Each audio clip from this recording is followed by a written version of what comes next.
అందరికీ వందనాలు. దేవునికి మహిమ కలుగును గాక. పరిశుద్ధ గ్రంథంలో దేవుడు పరిశుద్ధాత్మను రాపించిన ఒక మాట కీర్తన గ్రంథంలో 19వ అధ్యాయంలో ఉంటుందన్నమాట.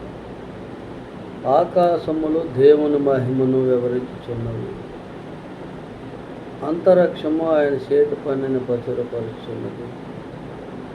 పగటికి పగలు బోధ చేయుచున్నది, రాత్రికి రాత్రి జ్ఞానము తెలుపుచున్నది. వాటికి భాష లేదు, మాటలు లేవు, వాటి స్వరము వినబడదు. దేవునికి మహిమ కలుగును గాక. ఇక్కడ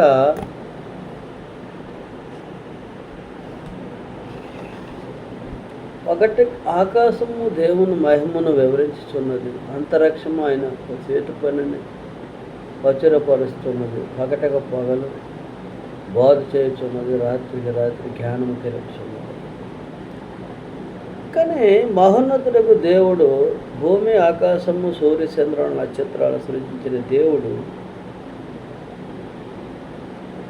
వాటి చేతి పనులు ఆయన మహింపరుస్తున్నాయి. కానీ మానవుడు దేవుడు స్వహస్తాలతో చేసిన మానవుడు మాత్రము దేవుడిని గణపరచలేకపోతున్నాడు. ఆకాశము దేవుని మహిమను వివరించుచున్నది, అంతరిక్షము ఆయన చేతి పనిని ప్రచురపరుచుచున్నది. పగటికి పగలు బోధ చేయుచున్నది, రాత్రికి రాత్రి జ్ఞానము తెలుపుచున్నది. వాటికి భాష లేదు, మాటలు లేవు, వాటి స్వరము వినబడదు. కానీ దేవుని గణపరుస్తాయి.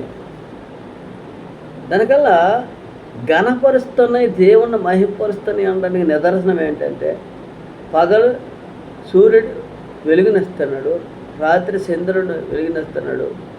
భూమి ఉన్నది ఆయన వాక్యం మీద నిలబడింది, ఆకాశం ఆయన వాక్యం మీద నిలబడింది.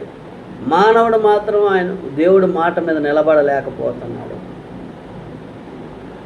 మానవుడు దేవుడి మాట మీద నిలబడలేదు. దేవుడు వాక్యని వ్యతిరేకించాడు. మనిషి దేవుడు వాక్యని వ్యతిరేకించే స్టేజ్కి వెళ్ళిపోయాడు అన్నమాట. చూడండి, దేవుడు బిడ్డగా దేవుడి మాటని నెరవేర్చలేని వారిగా ఉండడానికి కారణము మానవుడి తాలూకా ఒక దుర్మార్గమైన ఆలోచన, దుష్టుడి ఆలోచన ప్రకారముగా మనిషి ఇవాళ నడవలసే పరిస్థితికి దిగజారిపోయాడు, లోబడిపోయాడు. ఎవరికి? దుష్టుడికి లోబడిపోయాడు. దేవుడిని గుర్తెరగలేక, దేవుడికి చోటివ్వలేక, దేవుడి మాటకు లోబడలేక, దుష్టుడి మాటకు లోబడిపోయే పరిస్థితికి దిగజారిపోయింది మనిషి పరిస్థితి. ఇక్కడ అదే అంటండి, ఆయన చేతి పనులు ఆయన కనపరుస్తాయి. ఆయన స్వహస్తాలతో చేసిన మానవుడు మాత్రం తిరుగుబాటు చేస్తానేమన్నాడు. భయంకరమైన పరిస్థితులు ఉన్నాయన్నమాట. ముందున్న కాలాన్ని కూడా మనిషి ఎలాగా ఏ సమస్యను ఎదిరించుకోలేని పరిస్థితి. మహోన్నతులకు దేవుడు తప్ప భూలోకంలో ఏ మార్గము లేదు. అది ఏది టచ్ చేసి రావాలన్నా దేవుడికి తెలియకుంటే ఏది మానవుడి మీదకి రాదు. అది మనిషి గుర్తెరగలేకపోతున్నాడు. మానవుడి మీదక దేవుడు సైడ్ అయితే చాలు మనిషిని అంతమైపోద్ది అన్నమాట. దేవుడు ఉగ్రత ప్రజల మీదకి వస్తుంది. మరి ఉగ్రత రాకుండా ఉండాలనుకుంటే మారు మనసు ఉండాలి. మారు మనసు అంటే ఏంటో తెలియాలి, దేవుడు అంటే తెలియాలి. దేవుడు తెలియక కదండి తిరగరాని చోట్లల్లా తిరుగుతూ కాలుకి చెప్పులు అయిపోతున్నాయి, సమయం అయిపోతుంది, వయసు అయిపోతుంది, డబ్బు అయిపోతుంది, అన్నీ అయిపోతున్నాయి. అదే భక్తి అనుకొని, అదే ముక్త, అదే ప్రపంచం అనుకొని జీవించిన వాళ్ళు చాలామంది ఉన్నారు. అది చీకట్లో తిరుగుతూ వెలుగుని గుర్తు ఎరగలేక. దాన్ని స్పష్టంగా మన బైబిల్ ప్రకారం కనాలంటే, చీకటిలో తిరుగుతూ వెలుగుని గుర్తు ఎరగలేక వెలుగు అనుకొని చీకట్లోనూ మెసులుతున్న మనుషులు అన్నమాట. వెలుగు ఎప్పుడు చూడలేదు కదా, చీకటి వాళ్ళకి వెలుగులాగా ఉంది. వెలుగు చూస్తే వెలుగే, చీకటి వెలుగైపోదు. మహోన్నతుడకు దేవుడు వెలుగై ఉన్నాడు. ఆ వెలుగుని గుర్తెరిగిన మానవుడు గుర్తు ఎరగక మానవుడు చీకట్లో నడుస్తూ అదే వెలుగు అనుకొని జీవిస్తాడు. అదే వెలుగు అనుకొని జీవిస్తాడు. సమయం చాలా విలువైన దేవుడు బిడ్డలారా. సమయమందు అసమయం ముందు వెసిగక ప్రార్థన చేయడని జీవగ్రంథంలో మహోన్నతుడిగా దేవుడు మాట్లాడాడు. మన సమయం ఎలా గడుపుదామా, ఏం చేద్దామా, ఎలాగా టైం పాస్ అయిపోద్దని ప్రజలు ఈనాటి కాల సమయంలో ప్రజలు ఫోన్ల ద్వారా, సీరియల్ ద్వారా, సినిమాల ద్వారా లేనిపోని అసుకేసుకుంటూ, చాడీలు చెప్పుకుంటూ, కథలు చెప్పుకుంటూ అనేక రకాలుగా దేవుడి సమయాన్ని దోసేస్తారు. దేవుడి దగ్గర దొంగిలిస్తారు. దేవుడి దగ్గర అన్నీ దొంగిలించేశారు. కానీ ఇట్ట సమయం, చిన్న సమయం ఆయన్ని స్తుతించడానికి, ఆయన గణపరచడానికి, ఆయన మహిమపరచడానికి, దేవుడి సన్నిధిలో గడపడానికి, ఆయన మాట వినడానికి నీకు మనసు లేదు. నీకు మనసు లేదు. అటువంటి విలువగల సమయాన్ని నువ్వు దోషిస్తున్నప్పుడు ఆ విలువగల సమయం నీకు ఎక్కడ గుర్తు చేస్తాడో తెలుసా దేవుడు? ఒకానొక సందర్భంలో మానవుడికి మరణం ఉన్నది. అది ఉన్నదని ప్రతి ఒక్క నరుడికి తెలుసు. మనిషికి మరణం ఉన్నది. మరణం లేని జీవితం అంటూ మానవుడికి లేదు. మానవుడు మరణించవలసింది. కానీ ఆ సందర్భంలో ప్రతి ఒక్క మానవుడు అక్కడికి వెళ్ళాల్సిందే. ఆ ధర్మసింహాసనం ఎదుట ఉండాల్సిందే. తల వంచుకొని ఉండాల్సిందే. అక్కడ నువ్వే సమాధానం చెప్తావు? నువ్వు ఎవరు అని చెప్పగలవు? నువ్వు నా కుమారుడు, నా కుమార్తె అని దేవుడు పిలుచుకున్నాడు, పేరు పెట్టి పిలుచుకున్నాడు. ఆ పిలుపును నువ్వు వినలేదు. ఆయన పిలుపుకి లోబడలేదు. ఆయన మాటని తిరస్కరించావు. ఆయన అంటే ఏదో నీకు తెలియదు. మరి అక్కడికి వెళ్ళి దేవుడు నువ్వు నా తండ్రివి అంటే, నరుడు ప్రాణము దేహములో ఉన్నన్నాలే దేవుని దేవుడు సృష్టికర్త అని దేవుడు తెలుసుకోవాలి. అక్కడ మరణించిన తర్వాత నువ్వు నా దేవుడు అంటే అక్కడ ఊరుకోడు. నీకు ఎక్కడ తెలియనప్పుడు అక్కడ ఎలా తెలుస్తాడు? ఈడెవలో నువ్వెవలో, ఆయన ఎవలో నీకు ఎక్కడ తెలియలేదు. దేవుడు ఎవలో నేను పైకి వచ్చిన తర్వాత నువ్వు నా దేవుడు అని నాకు తెలుసు. నీకు తెలుసు అంటే ఆయనకి తెలియదు. నిన్ను చేసినాడు ఆయనకి ఎన్ని తెలియాలా? ఆయన నిన్ను చేసాడు, నీకు ఇన్ని తెలివితేటలు ఉంటే నిన్ను చేసినోడికి ఎన్ని తెలివితేటలు ఉంటాయి? అనంత జ్ఞానం అన్నమాట. నిన్ను సృష్టించిన వాడు గొప్పవాడు, నువ్వు గొప్పవాడు కాదు. నువ్వు సృష్టించింది కూడా గొప్పది కాదు. నిన్ను క్రియేట్ చేసి నిన్ను సృష్టించిన సృష్టికర్త గొప్పవాడు.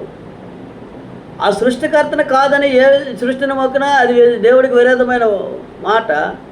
అది దేవుడికి విరోధమైనది ఏది ఈ భూలోకంలో? నాకు విరోధంగా రూపింపబడిన ఆయుధం బరిదెలదనేది దేవుడు క్లారిటీకి చెప్పాడు. అది ఏ ఆయుధం అవని, నువ్వవని, వస్తువులు అవని, అసలు ఆయుధం గురించి ఆయన సంబంధం లేదు. నువ్వే దేవుడికి విరోధంగా నువ్వు తిరిగినప్పుడు అది వర్దేలదు. నీ మాట నెరవేర్చదు. నీ మాట నెరవేర్పు జరగదు. అది మహోన్నతుడకు దేవుడు నీలో నుండి ఆయన ఆడిన మాట ఆయన అయి ఉండాలి. వినో శక్తివంతుడైన దేవుడై ఉండాలి. అందుకే నా గొర్రెలు నా స్వరము వినును. నా గొర్రెలు నా స్వరము వింటాయి. ఆయన స్వరం వినాలంటే ఆయన మనలోనే ఉండాలా. మనలో నువ్వు చెప్పేవాడు ఆయన అయి ఉండాలా, వినేవాడు ఆయన ఉండాలా. అక్కడ నేనన్నాడు ఉండకూడదు. అందుకే పౌలు గారు అంటారు, నా యందు నివసిస్తున్న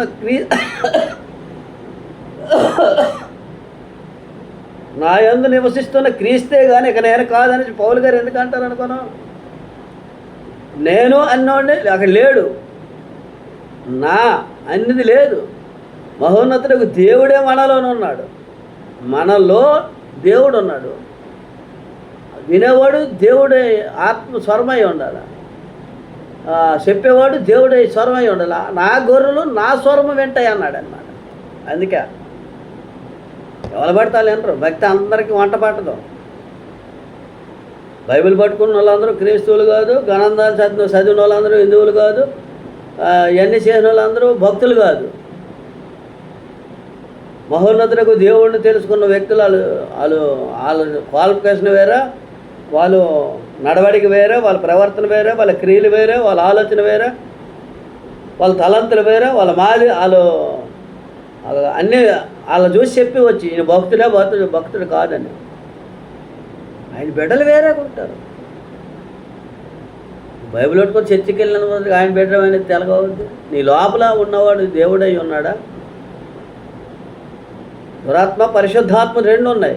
మహోన్నతులకు దేవుడి శక్తిమంతుడు. ఆయనకు ముందు ఆయన ఎదుటి ఏది నిలవలేదు, కానీ అది నీకు తెలియాలి. ఆయన శక్తి ఏదో, ఈ శక్తి ఏదో ఆ రెండింటిలోనే ఏదో నీకు సృష్టికర్త అనే దేవుడి శక్తి తెలియాలి కదా. తెలియాలంటే నీకు ఆయన తెలియాలి. నాకు తెలుసు అనడానికి నీ గుండె మీద గుండెకి తగ్గిన నీకు అంత ధైర్యం ఉందా? నాకు దేవుడు తెలుసు అనడానికి నీ ధైర్యం ఉందా? దేవుడు తెలుసు అనడానికి నీ ధైర్యం ఉండక నువ్వేం చేసావు? నీ క్రియలు ఎలాగ ఉన్నాయి, నీ ప్రవర్తన ఎలాగ ఉంది, నీ ఆలోచన ఎలాగ ఉంది, నీ నీ నీ తలంత ఎలాగ ఉంది, నువ్వు చేసే పని. ఉపకార దాన ధర్మములు చేయడం మరచిపోకుండా అటువంటి యాగం నాకు ఇష్టమై ఉందని ఆయన మాట ఒక మొక్కలు కానీ చేసి ఉన్నావా?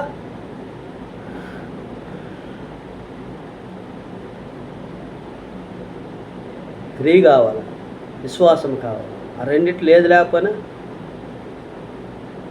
ప్రభు అన్నవారు ఎవరు పరలోక రాజ్యం ప్రవేశింపరు, కానీ నా తండ్రి చెప్పు చేయులాగా ప్రవేశిస్తారు. ఆ చిత్తాన్ని జరిగించిన వాడు పరలోక రాజ్యానికి వెళ్తారు.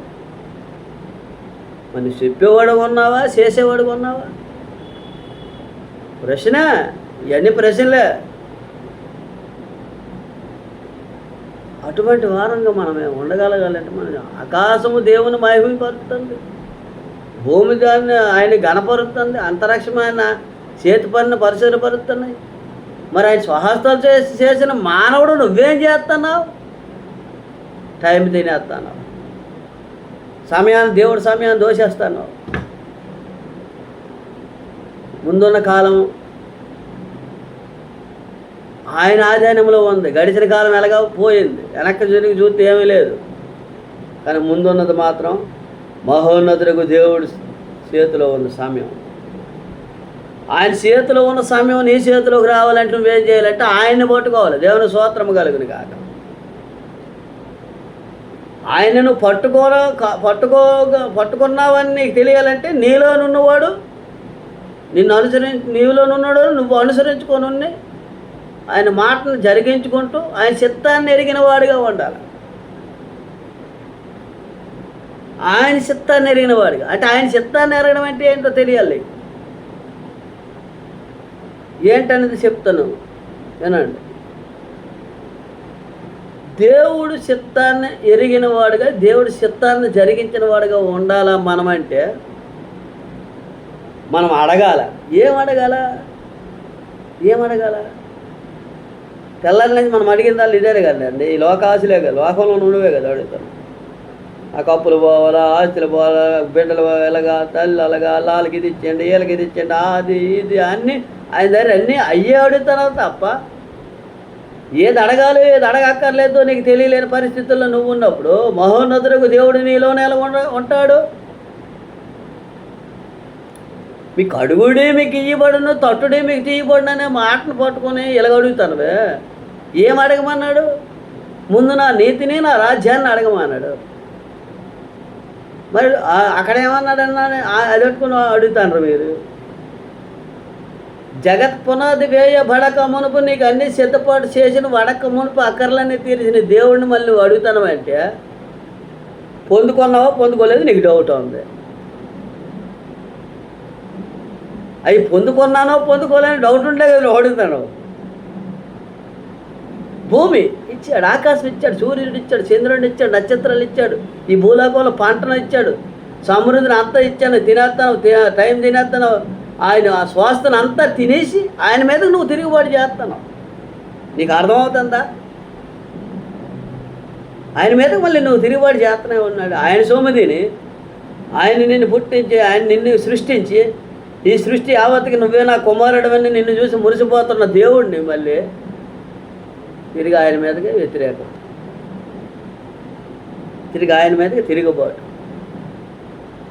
ఏం చేస్తాను మనిషి? జ్ఞాపకం ఉందా నీకు? మారు మనసు పొంది తక్షణమే మారు మనసు. ఒక దుర్మార్గుడు నశించడం నాకు సంతోషకరమైన వార్త కాదు. ఎజ్కేల్ గ్రంథంలో ఉంటుంది, ఒక దుర్మార్గుడు నశించడం నాకు ఇష్టం లేదు, మరణించడం నాకు ఇష్టం కాదు. దుర్మార్గుడు మారు మనసు పొంది నా తట్టు తిరిగినప్పుడే నాకు సంతోషకరమైన వార్త, అది సువార్త, అది నాకున్న ఆయనకి పండగ. నువ్వేం చేస్తానా? తెల్లారుతుంది, రాత్రి అవుతుంది, టైం అయిపోతుంది, సమయం అయిపోతుంది, అయిపోయింది, అన్నీ పిండి చేసి నీ శరీరంలో ఉన్న చివరి రక్తం దాకా ఆడి దగ్గర అప్పచెప్పేస్తావు. సైతాన్ గాడి దగ్గర చివరి రక్త సుఖంలో చివరి అయిపోయింది. సరే భూలోకంలో హాస్పిటల్, చర్చిలు, దర్గాలు, దేవాలయాలు, గుళ్ళు, గోపురాలు అన్నీ అయిపోతాయి. వచ్చింది తాగలు. ఆ చివరి క్షణాలు ఒక శాతం చూద్దాంలా, చర్చిలోకి వెళ్ళి 2 నిమిషాలు కూర్చుందాం. చర్చిలోకి వెళ్తావు, పోనీ అక్కడికి వెళ్ళా మనస్ఫూర్తిగా నువ్వు ప్రార్థన చేస్తావా? సృష్టించిన సృష్టికర్త, నన్ను సృష్టించింది నువ్వేని, నువ్వు తప్ప వేరొక దేవుడు లేడని ప్రార్థన చేసుకుని ప్రశ్చాత్తాపడి కన్నీళ్ళు కార్చి మోకరించి సన్నిధిలో 2 సెకండ్లు కన్నీళ్ళు కార్చగలవా? అది లేదు. తగ్గుతుంది, నాకు వచ్చింది తగ్గుతుంది అనే ఆలోచనలోనే ఉంటుంది తప్ప ఈ భక్తి లేదు, ఆ భక్తి ఉంటుంది. నాకు తగ్గితే చాలు, యేసు ప్రభు దగ్గర నాకు తగ్గితే చాలు, తగ్గితే చాలని భక్తిలో ఉంటుంది తప్ప నువ్వు నాకు కావాలనే భక్తి నీ దగ్గర లేదు. దాన్ని ఏమంటారు తెలుసా? చెప్పను, దేవుడు చెప్పమైతే ఒకసారి చెప్పు. నీకు తగ్గుతుందని ఆలోచనలోనే చర్చలోనే ఉన్నావు. తగ్గినా తగ్గకపోయినా నీ నీతిని, నీ రాజ్యాన్ని నేను ఎత్తుక్కుంటూ వచ్చాను తండ్రి. ఇది మొదలుకొని సావైనా, రేవైనా, ఏ బాధైనా, ఏ ఇరుకులైనా, ఏ ఇబ్బందులైనా, ఏ శోధనలైనా, ఏ మరణకరమైన వ్యాధుల్లోనైనా విశ్వాసంతో నీలో నిలబడతాననే భక్తి నీ దగ్గర ఉందా? అది లేదు. ఆ సుబ్బారావు చెప్పాడని చర్చికి వెళ్ళడం, రామయ్య చెప్పాడని చర్చికి వెళ్ళడం, ఇక్కడికి వచ్చి ఆ అద్భుతాలు ఆశ్చర్యకార్యాలు జరుగుతాయని వెళ్ళడం, ఒకవేళ జరగకపోతే మళ్ళీ బయటకు వెళ్ళిపోయి చర్చికి రమ్మన్నారు పాస్టర్లు అనే బేడ పెసర్లు మళ్ళీ దేవుడి మీద దుమారం మీద రేపడం, మళ్ళీ కొద్దిగా పాపం కొని తెచ్చుకుని మళ్ళీ నీ నెత్తి మీద తెచ్చుకుని, నీకు పాపం ఎలాగ పోదు, మరి కొంత పాపం తెచ్చుకొని నీ నెత్తి మీద వేసుకొని మళ్ళీ దేవుడు మనకు అవమానపరచుకోవాలి. దేవుడు కోరుకుంటుంది అది కాదు. ఒక దుర్మార్గుడు నశించడం నాకు ఇష్టం కాదు, మరణించడం నాకు ఇష్టం కాదు. వాడు మారు మనసు పొంది నా తట్టు తిరిగి నా మాట విన్నప్పుడే నాకు సంతోషకరం. వాడు నిత్య రాజ్యానికి వారసుడు. ఈ లోకంలో ఉన్నన్నాళ్ళు పుట్టిన మొదలుకొని మరణించిన దాకా మానవుడికి బాధలు తాపు. బాధలు లేని నరుడు అంటూ ఉండడు. ఎందుకు ఉండడు? ఎందుకు అలా చెప్పు అంటే ఉండడు. ఎందుకు ఉంటాడు? ఆది కాలంలో మన తండ్రి మనల్ని యథార్థవంతుడిగా చేశాడు. మనం యథార్థవంతులకు ఉంటే యథార్థం ఏది ఉండేది కాదు. నువ్వు యథార్థత కోల్పోయావు, యథార్థవంతుడిగా నువ్వు లేవు, మోసపోయావు. నువ్వు మోసం చేసావని ఎంత ఇదో మోసపోయినా సరే ప్రమాదమే, అది పాపమే. మోసపోయావు, ఆజ్ఞ అతిక్రమించావే, పాపం చేసావు. ఆదిలోనికి వెళ్దాం, అక్కడికి వెళ్ళిపో చాలు, మనకు వచ్చేది.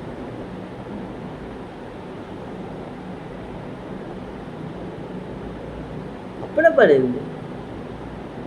అప్పుడు పడినావు, నీకు ఇప్పుడు ఈ బాధలు ఎలా తగ్గుతాయి అంటావు?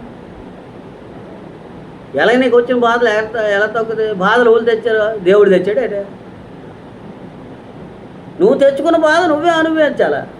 ఆయన తెచ్చిన బాధ అనుకో, ఆయనే స్వస్థపరుతాడు, ఆయనే లేపుతాడు, ఆయనే మళ్ళీ నిన్ను బతికించుకుంటాడు, ఆయనే రాజ్యానికి పిలుచుకుంటాడు. కానీ ఆయన తెచ్చినవి కాదు కదా ఇవే, నువ్వు తెచ్చుకున్న తప్పులు. అది మన పితరులు తెచ్చారు, నువ్వు మన పితరులు. అందుకే జన్మ పాపం కర్మ పాపం అంటారే, అది మొదటి నుంచి వచ్చింది, అది మొదట్లోనే ఉన్నది. అది దాన్ని రూపురేఖలు మార్చడానికి మహోన్నతులకు దేవుడు శక్తిమంతుడని తండ్రి ప్రయత్నం చేశాడు. తండ్రి తర్వాత కుమారుడు వచ్చాడు, కుమారుడు ప్రయత్నం చేశాడు. కుమారుడు వచ్చిన తర్వాత పరిశుద్ధాత్మ ప్రయత్నం చేస్తున్నా ఉంది. కానీ మానవులను మార్పు లేదు. ఇన్ని రకాలుగా తండ్రి ప్రయాసపడ్డాడు, కుమారుడు ప్రయాసపడ్డాడు, పరిశుద్ధాత్ముడు ఇప్పటికి కూడా ప్రయత్నం చేస్తున్నాడు. కానీ మనిషిలోని మార్పు ఉందా? అవసరమైతే దేవుడు మార్చుకుంటాడు. ఆయన మనసుని మార్చుకొని ప్రేమిస్తాడు. ప్రేమస్వరూపుడు తండ్రి దేవుడు ప్రేమిస్తున్నాడు. ఆయన ప్రేమ తరగదు. ప్రేమిస్తూనే ఉన్నాడు దేవుడు. ఆయన ప్రేమ తరగదు. ఆయనలో ఉన్న గొప్పతనం అదేనండి. ఆయన ప్రేమ తరగదు. అందుకే భూలోకంలో మానవుడిని దేవుడు నమ్మాడు. నమ్మకం వేరా, ప్రేమ వేరా.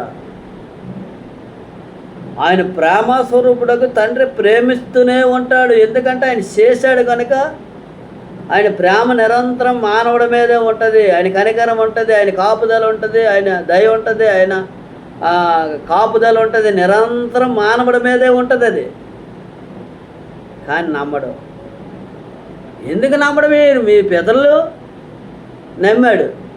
పితరులు ఏం చేశారు? మనల్ని నమ్మితే మాత్రం మనం ఏం చేస్తాం? అందుకే ఆయన ప్రేమిస్తున్నాడు తప్ప మనల్ని నమ్మట్లే. ఒకవేళ మన మీద నమ్మకాలు పెట్టుకున్నప్పుడు ఎంత ప్రభు ఏమన్నాడు? భూలోకంలో ప్రేమించాడు, సువార్త చెప్పాడు, నమ్మారా? ఒక మనిషిని మార్చితే పరలోక రాజ్యం భూలోకమే పరలోక రాజ్యం అయిపోద్ది. మారారా? మారు మనసు ఉందా? పోనీ మారిన వాళ్ళు ఏమైనా స్థిరంగా ఉన్నారా? స్థిరంగా ఉన్న వాళ్ళు ఏమైనా వెనక్కి తిరిగి మళ్ళీ రాకుండా ముందుకు వెళ్ళగలిగారా? ఏదీ లేదు. మనిషిలోనే అంత అల్ప విశ్వాసం ఉంది మానవుడిలో అంత అల్ప విశ్వాసం ఉందండి. నేను ఆడడం కదా, బైబిల్లోనే ఉంది అది. పేతురు సముద్రం మీద ప్రభు నడిచి వచ్చినప్పుడు భూతం అన్నాడు. నేనే అన్నాడు ఆయన తండ్రి, కుమారుడు ప్రభు అయిన యేసుక్రీస్తు నేనే అన్నాడు. సరే నువ్వే అయితే నేను నడుస్తాను నీతోటి అన్నాడు. పేతురు నడిచాడా? 2 అడుగులు వేసాడు, కింద దిగిపోయాడు. బైబిల్లో ఉంది. కిందకి దిగిపోనండి. ఏం చేశాడు? ఎదురుండి ప్రభుని చూడటం మనిషి గాలిని చూచాను అని ఉంది అందులో.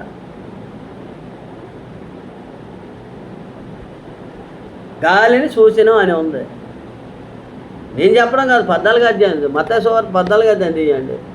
నేనేదో చెప్తాను అనుకోవడం ఎందుకు? నేను చెప్పడం పరిశుద్ధాత్మ దేవుడే మాట్లాడతాడు. మత్తయి సువార్త 14వ అధ్యాయం తీయండి.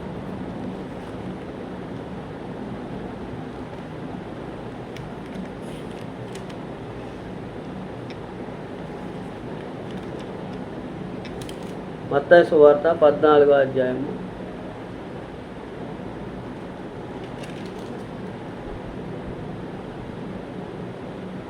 14వ అధ్యాయము మత్తయి సువార్త 14వ అధ్యాయము 31వ వచనము చూడండి. 14వ అధ్యాయము మత్తయి సువార్త 14వ అధ్యాయము 27వ వచనం చూడండి. వెంటనే యేసు ధైర్యము తెచ్చుకొనుడు. నేనే ఏమన్నాడు? నేనే అన్నాడు అక్కడ దేవుడు. ప్రభువైన యేసుక్రీస్తు నేనే, భయపడకూడదు అని వారితో చెప్పగా, పేతురు ప్రభువా నీవే అయితే నీళ్ళ మీద నడిచి నీ యొద్దకు వచ్చుటకు నాకు సెలవిమ్మన్నాడు అన్నాడు. పేతురు దేవుడితో నడుటకు దేవుడిని సెలవిచ్చాడు. ఆయన రమ్మనగానే పేతురు ధోని దిగి యేసుని వద్దకు వెళ్ళుటకు నీళ్ళ మీద నడిచాను. కానీ దేని మీద నడిచాడు? నీళ్ళ మీద నడిచాడు. ప్రభు నడిచినట్టుగా నడిచాను. కానీ గాలిని చూచి భయపడి మునిగి సాగాడు. నీ చూపు ఎటు ఉంది? నువ్వు దేవుడిని యథార్థంగా ఎదురుగా ఉన్నాడు. నేనే అన్నాడు. ప్రభుని ఎదురు ఉన్నాడు. ప్రభువుని వదిలి కనిపించినోడు వదిలేసి కనిపించినోడు చూచాడు అంటాను ఏంటి?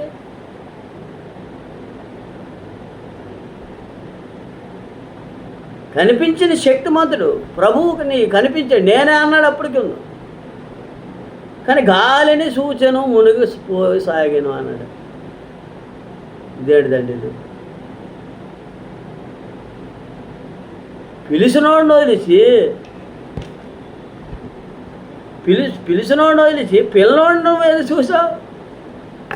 అలా ఉంది మనది. మనుషుల తాలూకా విశ్వాసం, మనుషుల తాలూకా పరిస్థితులు అలా ఉన్నాయి. పేతురేమో సామాన్యమైనడా, మహాభక్తుడు, పరలోక రాజ్య తాళాలు ఆయనకి ఇచ్చిందే ప్రభు. మరి ఎందుకు అలాగా అన్నాడు? ఈ పేతురు చిన్నపాటి పేతురు ఏం కాదు. ఇంకో దారి కూడా అలాగే చేశాడు పేతురు. ప్రభు, పేతురు నువ్వు 3 సార్లు కోడి కోస్తే కానీ నేను నువ్వు అబద్ధం ఆడితే కానీ నేను పట్టుబడినని ప్రభు ఒకసారి చెప్తే నేను కోడి అబద్ధం ఆడను అన్నాడన్నమాట. అబద్ధం ఆడనని నువ్వు చెప్పడం ఏంటి? నిన్ను సృష్టించిన సృష్టికర్త అనే దేవుని కుమారుడు నీ లోపల ఉండి ఏం మాట ఎప్పుడు ఆడుతావు అంటే ఆయనకి తప్పించి నరుడికి ఎవరికి తెలీదు. ఆయన అన్న మాటే నెరవేరుతుంది, సున్నా కానీ పొల్లు కానీ పోదు. మరి ఆయన మాటను నువ్వు తిరస్కరించావంటే మరి నిన్నేమనుకోవాలా? అలాగే జరుగుతుంది. ప్రభు అనలేదే, నీకోసం నా ప్యానాలు ఇచ్చేస్తాను, నీకోసం నేను ఎలాగైపోతానని చెప్పు. పోనీ అలాగనే ఎలాగయ్యావా? శిశువుల్లో నువ్వు ఒకడవు కదా అంటే నేను కాదు అన్నావు, ప్రాణానికి భయపడిపోయావు. ప్రభువుని నువ్వన్నీ 3 ఆయన అన్నట్టుగా జరిగింది. అందుగురించి మహోన్నతుడికి దేవుడి మాటకు వ్యతిరేకముగా ఏది కూడా నీ నోటంట రానియ్యకుడి. దేవుడు నీ పట్ల ఒక గొప్ప ప్రణాళిక కలిగి ఉన్నప్పుడే నీతో మాట్లాడతాడు దేవుడు. ఆయన ప్రణాళికలో నువ్వు ఉన్నప్పుడే నీతో మాట్లాడతాడు. ఎవరు పడితే వాళ్ళతో దేవుడు మాట్లాడు. ఆయనకేం పని పోవట్లేదండి. ఆయనలో నువ్వు ఒక గొప్ప ప్రణాళిక అయి ఉన్నావు. గొప్ప ప్రణాళిక, గొప్ప ఒక చెప్పాలంటే అంత ఆయనకి ఇష్టడుగా నువ్వు ఉన్నప్పుడే, నీతో మాట్లాడాలని ఆయన మనసు కలిగినప్పుడే నీతో మాట్లాడతాడు. ఎవరు పడితే వాళ్ళతో మాట్లాడతాడు. అటు హృదయం అందరికీ కలగాలని మనం ప్రార్థన చేయాలా? అటు మార్పు అందరికీ రావాలని ప్రార్థన చేస్తాను. మనం చేయడం మన ధర్మం. ఇచ్చే దేవుడు, సృష్టికర్తన దేవుడు, తండ్రి, కుమారుడు, పరిశుద్ధాత్ముడి చేతిలో ఉంది. మానవుడు ఆలోచన, మానవుడి జీవము, మానవుడి తాలూకా దైవశత్వం అంతా సమస్తం వాళ్ళ చేతిలో ఉంది. తండ్రి, కుమారుడు, పరిశుద్ధాత్ముడు తండ్రి చేతిలో ఉంది. తండ్రి ఏది చెప్తే కుమారుడు అదే చేయాలి, కుమారుడు ఏది చెప్తే ఆ పరిశుద్ధాత్ముడు అదే చేయాలి. ఈ త్రియేక దేవుడిలోనే ఉంది అది. మనం అట్టివారుగా మనం మారిపోవాలన్నమాట. మనలోనూ ఒక శక్తిమంతుడయ్యి మనలోనూ ఆయన కూర్చోవాలి. ఆయన మనలో ఉండాలి.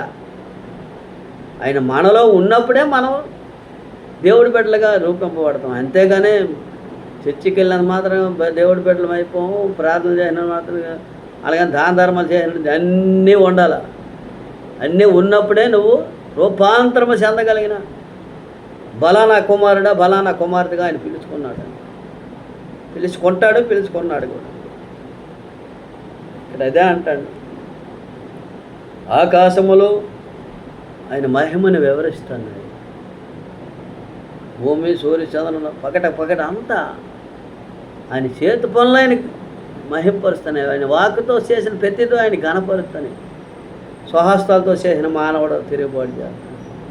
ఆ తిరుగుబాటు చేయకుండా ఉండాలంటే ప్రతి ఒక్కరు మారుమనసుకోండి. ఆయన మాటకు లోబడి ఆయన ఘనపరిచేవాళ్ళంగా, ఆయన మహింపరిచేవాళ్ళంగా మనం ఉండాలని తీర్మానం చేసుకోండి. ఆయన చేతులకు మన జీవితాన్ని, మన దేహ ఆత్మల ప్రాణాలను ఆయన చేతులకు అప్పచెప్తాం. ఆయనే నడిపించుకెళ్ళే నాయకుడు, ఆయనే నడిపిస్తాడు. ఈ చిన్న వాక్యం దేవుడు దీవించాడు. చిన్న ప్రార్థన.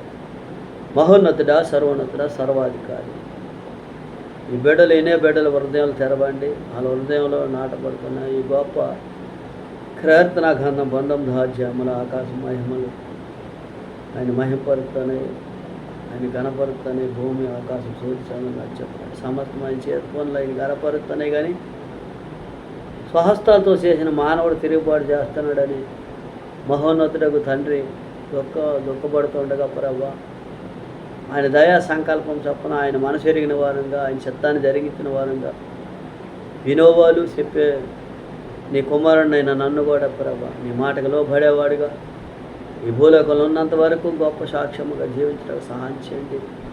వినే బిడ్డల్లో గొప్ప కార్యములు జరిగించండి ప్రభా. గొప్ప కార్యం అంటే నీ నిత్య రాజ్యానికి వారసులు అవ్వటమే ప్రభా. అంతకు మించిన గొప్ప కార్యం ఏమీ లేదు కనుక ఈ భూలోక అవసరతలు ఇచ్చే దేవుడు నువ్వే, చూసే దేవుడు నువ్వే, కాసే దేవుడు నువ్వే, కాపుదల చేసే దేవుడు నువ్వే గనక ఆ నిత్యరాజ్యానికి వారసురాలు పిలుచుకొని జీవించడం సహాయం చేయమని, మీరే మహిమ పొందుకోమని తండ్రి కుమార పరిశుద్ధాత్మ నామములు జ్ఞాపకం చేస్తున్నాం పరమ తండ్రి. Amen amen. వందనాలు అందరికీ వందనాలు. God bless you.